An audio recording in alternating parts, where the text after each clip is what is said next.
Nagsimula ang pelikula sa pamilya ng oceanographer na si Tom, ang kanyang asawang si Julia, at ang kanilang dalawang anak na sina Cassie at Ben na naglalakbay sa isang yate sa Caribbean Sea.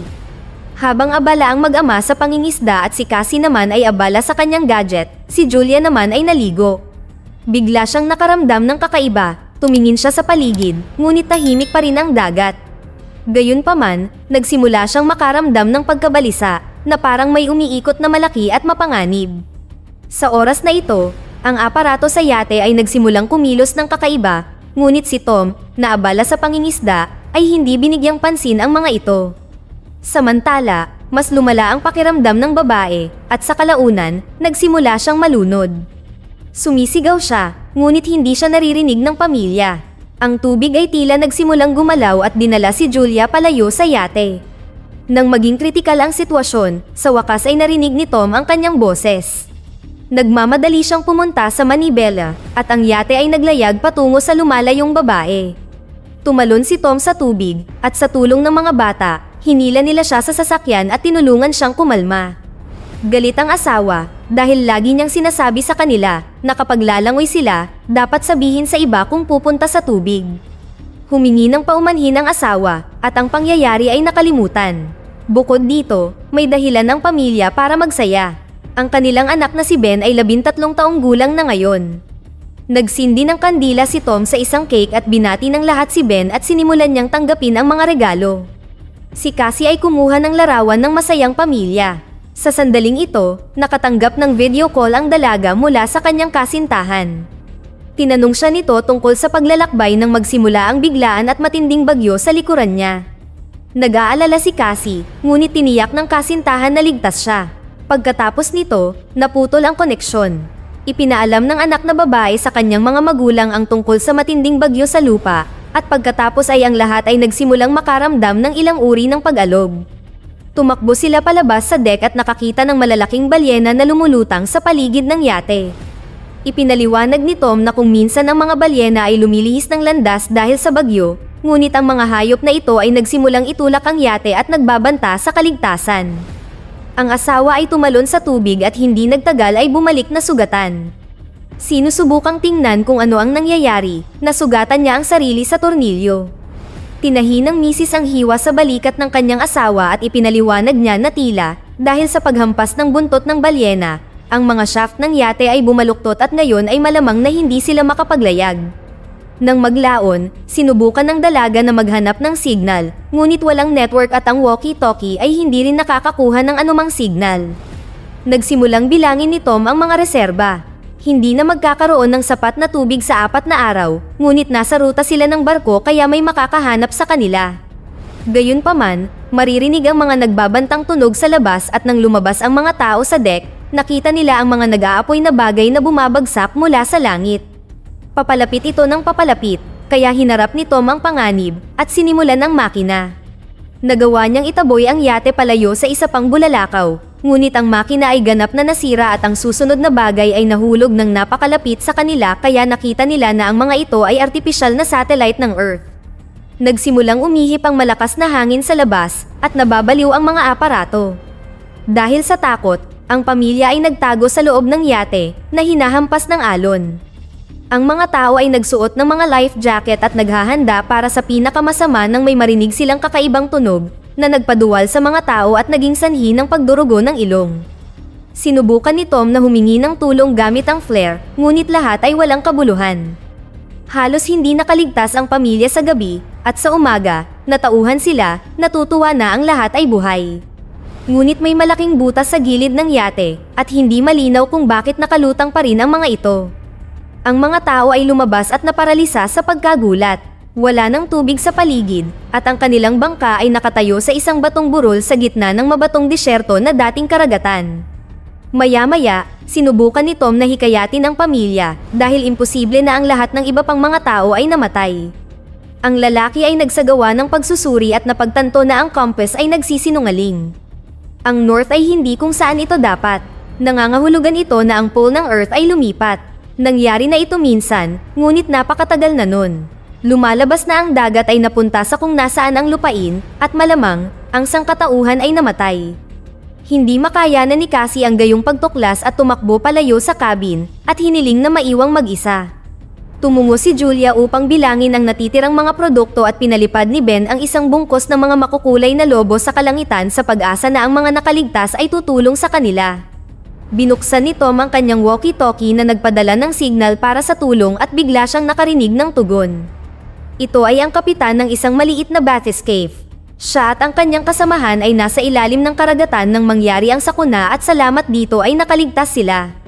Gayunpaman, ngayon ay hindi gumagana ang sistem at kahangalan na umasa na makakuha ng tulong. Ayon sa kanyang mga kalkulasyon, ang dagat ay babalik sa 1 linggo at ito ay magiging napakahirap.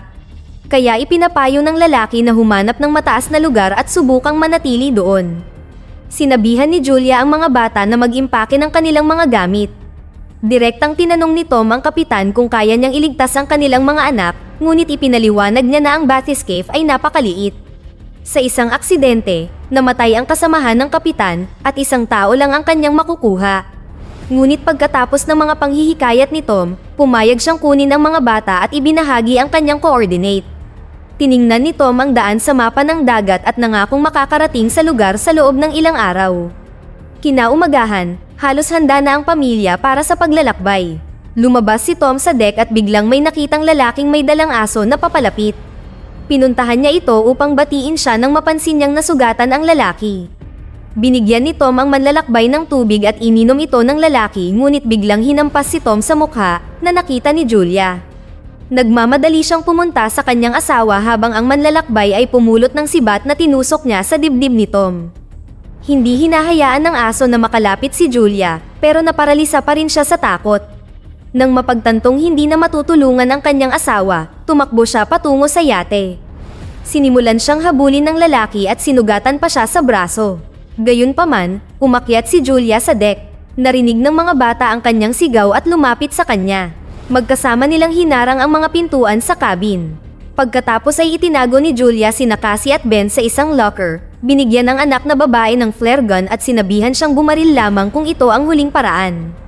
Sa oras na ito, sinusubukan ng mamamatay tao na sirain ang pinto na sa kalaunan ay nagtagumpay.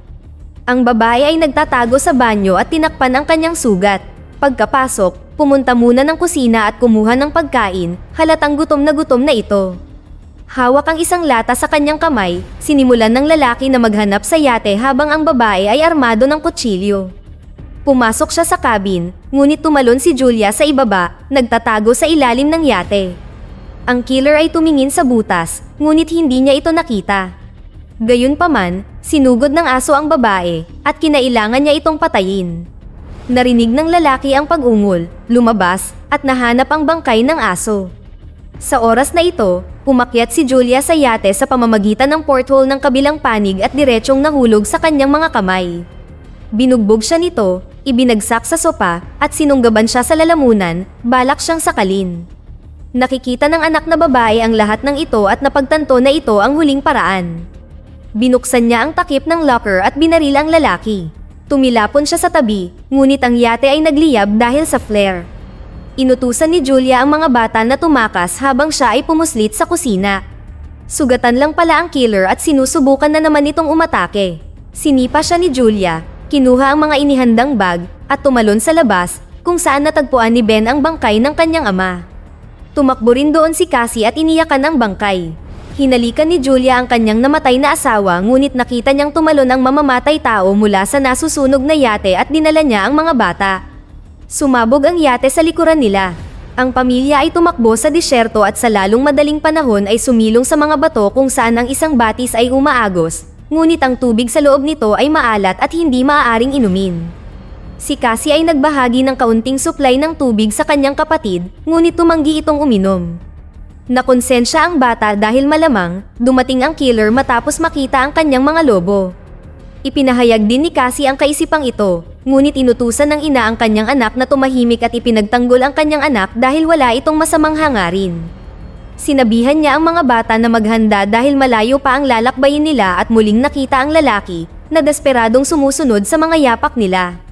Umalis ang mga tao at kinagabihan ay nakakita si Ben ng bangkay ng isda at sinubukan itong hatiin, ngunit nakita ni Julia ang stalker at sinabihan ang mga bata na tumakbo. Maya-maya pa ay nakahanap sila ng malawak na lugar na binahan ng toxic waste barrel, ngunit diretsong tinahak ito ni Julia kasama ang mga bata sa kabila ng banta ng impeksyon dahil nasa malapit ang killer. Naglalakad ang pamilya sa ilalim ng dating karagatan, tumatawid sa mga tambak ng plastik at iba pang mga basura na iniwan ng mga tao. Hindi nagtagal ay napansin ni Julia na si Ben ay ganap na na-dehydrate at binigyan siya ng huling patak ng tubig. Nag-hysterical ang anak na babae dahil hindi na sila makakaligtas pero inutusan sila ng ina na magpatuloy sa paglalakad. Maya-maya pa ay nakakita sila ng katawan ng eroplano na matagal nang nahulog sa dagat at umakyat sa loob nito para magpahinga. Tinitingnan ni Julia ang huling larawan ng kanilang pamilya at nagkwento tungkol sa kanilang ama at ang unang pagkakataon na nagkita. Naganap ito sa ospital kung saan siya nagtrabaho at napunta doon si Tom dahil sa decompression pagkatapos ng hindi matagumpay na pagsisid. Ang mga bata ay umiiyak, naaalala ang kanilang ama at nagpaalam sa kanya. Sa gabi, si Cassie ay nagising ng isang tunog at pagkalabas, siya ay umupo sa tabi ng eroplano. Ang killer ay lumakad patungo sa kanya mula sa kadiliman, hindi alam na ang babae ay gumaganap ng papel bilang bitag. Balak niyang sunggaban siya at sinugod siya ni Julia at pinatay ang lalaki gamit ang kutsilyo. Sa pagsikat ng araw, naghanda ang pamilya para ipagpatuloy ang kanilang paglalakbay at biglang nakita na ang katawan ng pumatay ay kinagat-kagat at nangangahulugan ito na mayroong isang bagay sa disyerto na mas nakakatakot kaysa sa lalaking ito. Sa kanilang pag-alis, sinuri ni Julia ang daan sa mapa. Habang nauuna si Ben, sinigawan siya ng ina na sinusubukang pigilan siya. Ngunit tumakbo ang bata sa maalat na tubig at nakainom ng ilang higop. Hinila niya siya, ngunit nagkasakit ang bata. Sa lalong madaling panahon ang grupo ay nakahanap ng mga plastik na upuan at, nang makagawa ng masisilungan gamit ang mga ito, sila ay nagpahinga. Biglang nakarinig ng kakaibang ingay si Julia. Pumunta siya sa labas at may nakita siya kaya ginising niya ang mga bata. Napagtanto ang bagong panganib, nagmamadali silang tumakbo. Hindi nagtagal, nakita ng mga tao ang malaking barko sa unahan na may mga sirang container na nakapalibot dito at maraming tao ang gumagala. Sumigaw si Julia sa kanila, ngunit nang makakita sila ng napakaraming malalaking alimango, tumakbo sila sa container at isinara ang mga pinto sa likod nila, hindi pinansin ang paghingi ng tulong. Pagkatapos, ang tatlong pangunahing tauhan ay umakyat sa container habang ang isang alimango ay nagawang masugatan ang binti ni Julia. Gayunpaman, ang pamilya, na nakaupo sa bubong, ay nanunood mula sa itaas habang ang mga alimango ay pumasok sa siwang ng pinto ng container. At kahit na sinubukan ng mga tao na barilin sila, pinatay ng mga alimango ang lahat sa loob. Binalot ng babae ang kanyang binti ng isang bandana at nahimatay. Sa umaga, nagising siya mag-isa mula sa malakas na hangin at sinimulan niyang tawagin ang mga bata sa takot. Ngunit ang mga alimango pala ay lumayo na, at ang mga bata ay bumaba upang maghanap ng pagkain at mga armas. Pinaso ni Julia ang kanyang sugat upang tumigil ang pagdurugo habang sinusuri ni Ben ang container. Matapos maghanap sa container, nakakita sila ng tubig at pagkain, at nakahanap si Julia ng walkie-talkie sa bulsa ng isa sa mga patay at tinawagan si Captain Now. Tumugon siya at sinabi na inatake din siya ng mga arthropod mula sa kailaliman. Sa lahat ng mga indikasyon na ito, ang dagat ay babalik sa lalong madaling panahon kung kaya't ang mga nilalang ay gumapang palabas. Hiniling ni Julia na iligtas ang kanyang mga anak ngunit hindi alam kung saan pupunta dahil nawala ang mapa. Pagkatapos ay nagpaputok ng flare gun ang lalaki. Napansin ni Ben kung saang direksyon lumipad ang flare at ang pamilya ay sumugod sa direksyong iyon. Hindi nagtagal ay nakita na nila ang dilaw na submarino sa di kalayuan, ngunit napakahirap na makarating dito dahil sa hugis ng dating ilalim ng dagat. Hindi nagustuhan ni Cassie ang sinabi ng kanyang ina tungkol sa pagliligtas sa mga bata, ngunit ayaw sagutin ni Julia ang kanyang mga tanong at nagpatuloy sa paglalakad. Kailangan nilang dumaan sa isang batuhan na nahawaan ng nakakalason na basura, at sa isang lugar ay naabutan sila ng nahuhulog na bato, at si Julia ay nahiwalay sa mga bata. Inutusan niya silang lumayo pa, at nang tumanggi si Cassie, hiniling sa kanya ng ina na iligtas ang kanyang kapatid. Lumabas sina Cassie at Ben sa batuhan at narating ang Baptist Cave, ngunit walang tao sa loob, at biglang lumabas ang sugatan na sinaw mula sa likod ng submarino. Inamin niya na wala siyang pag-asang mabuhay, at inutusan silang pumasok sa loob, ngunit bumalik si Cassie para sa kanyang ina, na binabaril ang mga alimango na lumitaw. Malapit na siyang maubusan ng bala nang umakyat si Cassie sa stone barrier at inabot ang kamay ng ina.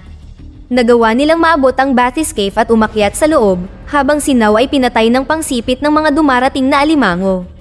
Ang pamilya ay umakyat sa loob ng submarino nang ang alon ng dagat ay lumitaw sa ibabaw ng burol. Kinuha ng tubig ang submarino at hinila ito sa ibabaw ng mga bato. Lahat ng nangyari nitong mga nakaraang araw ay nag-flashback kay Julia. Nang magkamalay siya, nalaman niyang nakatayo pa rin ang submarino. Binuksan ni Julia ang hatch at pagkatapos umakyat, natagpuan ng pamilya ang kanilang sarili sa isang wasak na lungsod kung saan sila dinala ng alon. Dito na nagtatapos ang ating kwento.